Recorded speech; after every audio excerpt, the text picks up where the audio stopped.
the south of the United States lies the Republic of Mexico. In recent years, many Americans have discovered that it's a delightful vacation land.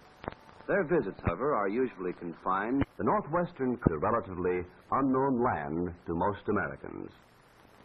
Northern Mexico is an arid semi-desert region, which is a continuation of our southwestern by the long, narrow peninsula of California. Baja California means Lower California.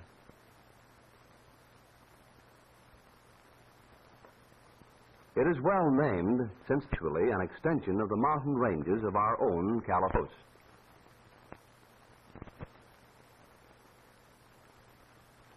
It stretches for 750 miles south of the border as a rugged, barren desert country with little water or green grass. Most of the coastal towns have no roads at all. Their highway is the sea. The warm waters of the Pacific also provide excellent fishing grounds for tuna, swordfish, and yellowtail. The most important coastal town of Baja California is Ensenada, situated on Todos Santos Bay, approximately 60 miles south of the United States border. Ensenada is the metropolitan center for a large agricultural community, as well as the government administrative center for Baja California. The principal industrial establishment is the fish cannery on the waterfront. Fish for the cannery are supplied by the deep-sea fishing fleet, which makes the broad bay its home. American fishing boats also use this port as a base of operation. Mingled among the fishing boats are yachts, which belong to American visitors. The tourist trade is a major industry in Ensenada. Many tourists drive down to Ensenada from San Diego over a good highway, attracted by the foreign atmosphere and the smart shops which offer beautiful hand-woven wool blankets and fine Mexican silverwork.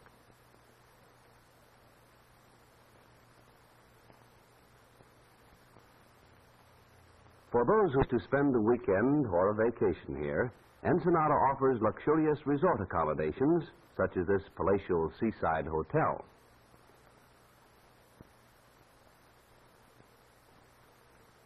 South of Ensenada are the mountains, waterless, rocky, and barren. Many of these mountains are rich in mineral deposits, including gold, silver, and copper, but the absence of water and the lack of transportation has prevented any extensive mining.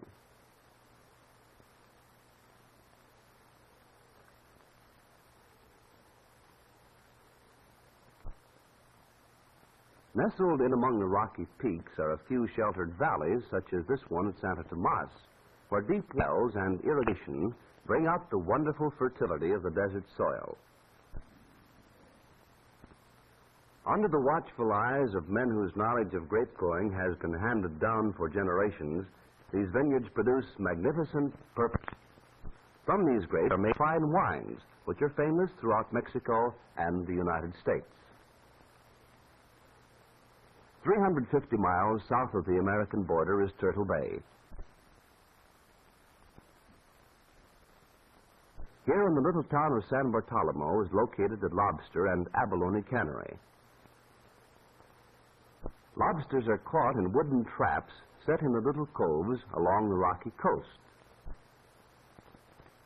These lobsters, which are really a type of crayfish, are found along the entire coast of Baja California. Pony fishermen find the large shellfish clinging to the rocks on the bottom of the bay. They're gathered by divers equipped with modern diving suits of rubber, fitted with a heavy metal helmet.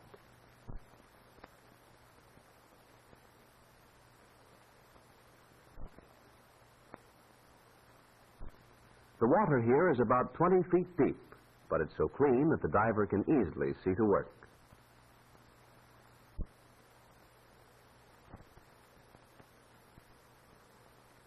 He is supplied with air through hoses that connect his helmet to a motor-driven air pump.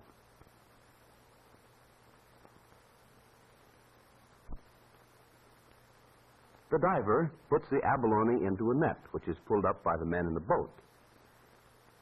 Each abalone furnishes a large piece of rich white meat. The insides of the shells are a beautiful iridescent color. 150 miles below Turtle Bay is the great harbor of Magdalena Bay. This is reputed to be the finest natural harbor on the Pacific coast, but the lack of fresh water has prevented its commercial development. In fact, the single community on the bay is a tiny settlement on the eastern shore. The only fresh water in the area is found on one of the offshore islands. The local water carrier brings it from the island to the village in a small sailboat.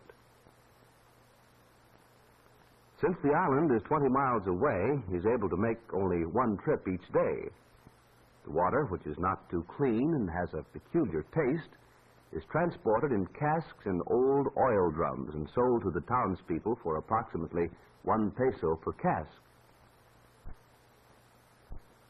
The people of the village make their living principally by fishing. The waters of Magdalena Bay are a famous commercial fishing ground, but the local fishermen usually fish from small boats, hand lines, and catch only enough for themselves. Any fish which they do not need for themselves are dried and taken down the coast to be sold. Their homes are little wooden huts built on the beach, close to the water, without any of the conveniences which we consider as necessary. Because fresh water is so limited and expensive, the laundry is usually done with salt water, sometimes in wooden tubs and sometimes directly in the ocean. Lumber also is scarce, and the houses are built largely from driftwood and planks salvaged from shipwrecked vessels. Between fishing trips, there's little to do, and the men spend many pleasant hours sitting in the warm sun playing dominoes, which is one of the most popular games in Mexico. Even in such a small village, the school is an important place. It's just a one-room schoolhouse, and all grades have the same teacher.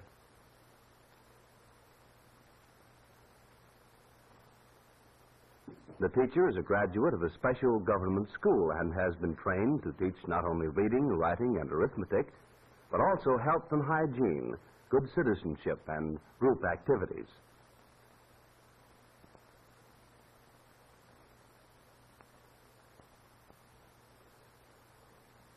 During the morning recess, the whole school chooses up sides and plays baseball.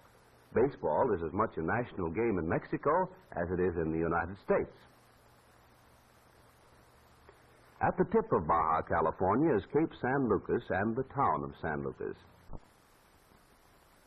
Here there is a little more rain, and the desert gives way to a country which supports a sparse vegetation of mesquite and hardy shrubs. Most of the rain falls during the late summer and early fall. Because of the long, dry months between rains, the trees are small and scattered. There's a fish cannery at San Lucas, and most of the people are either fishermen or work in the cannery.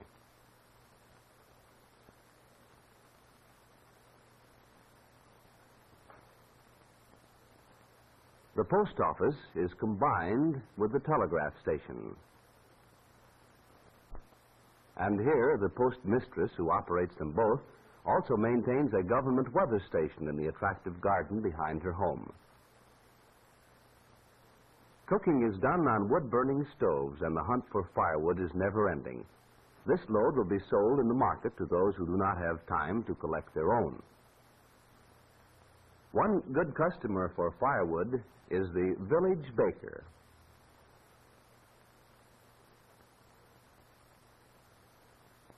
The little sweet cakes which he's making in his outdoor oven will be offered for sale in the general store. Water for the town is obtained from shallow public wells located near the dry riverbed. While these wells supply water all the year round, during the dry season the water in them becomes very low, and there is sufficient for only the most important needs.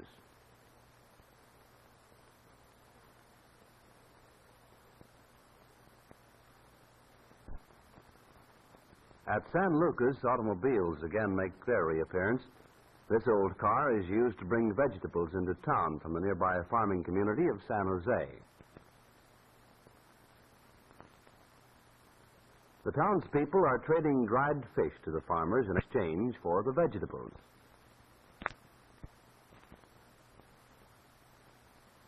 The sleepy little town marks the last of 700 miles of wild desert and empty beaches. For at Cape San Lucas, the peninsula of Baja, California, ends abruptly in tremendous cliffs, standing in majestic solitude, a fitting monument to a lonesome, forgotten land.